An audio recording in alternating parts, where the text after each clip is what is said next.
চিন্ময় কৃষ্ণ দাস হিন্দুদেরকে যেভাবে আশা দিচ্ছিলেন, তারপর সংগঠিত করছিলেন, তাতে মনে হয় অনেকের অসুবিধে হচ্ছিল, বিশেষ করে সরকারের।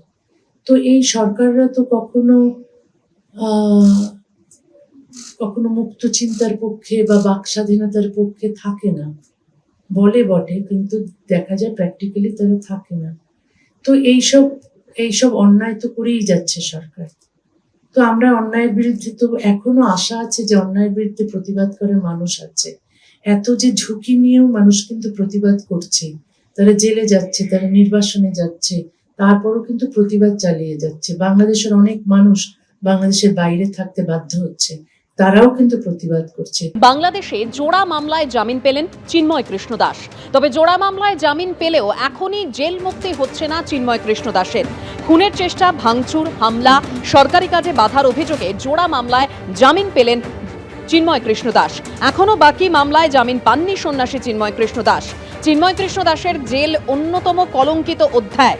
শেখ হাসিনার পতনের পর বাংলাদেশে বিপন্ন সংখ্যালঘুরা। ইউনূসের আমল হোক বা তারেক রহমানের জামানা, অন্ধকার থেকে বেরোতে পারেনি বাংলাদেশ।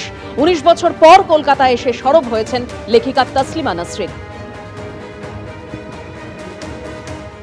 চিন্ময় কৃষ্ণ দাস হিন্দুদেরকে যেভাবে আশা দিচ্ছিলেন, তারপর সংগঠিত করছিলেন, তাতে মনে হয় অনেকের অসুবিধে হচ্ছিল, বিশেষ করে সরকারের।